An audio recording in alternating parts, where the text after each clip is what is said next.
Police శాఖ ఆధ్వర్యంలో ఉన్న గుర్తింపు లేని 49 వాహనాలకు విజయవాడలో బహిరంగ వేలం నిర్వహించారు.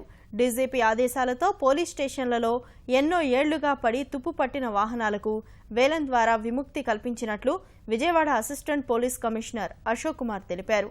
వాహనాలపై గల కేసులను పరిశీలించి యజమానులు ఫైనాన్స్ చేసిన వారిని గుర్తించి కొన్నింటిని అప్పగించినట్లు వివరించారు. ఇప్పటివరకు వేలం ద్వారా ప్రభుత్వానికి సుమారు 72 లక్షల రూపాయల ఆదాయం సమకూరిందన్నారు.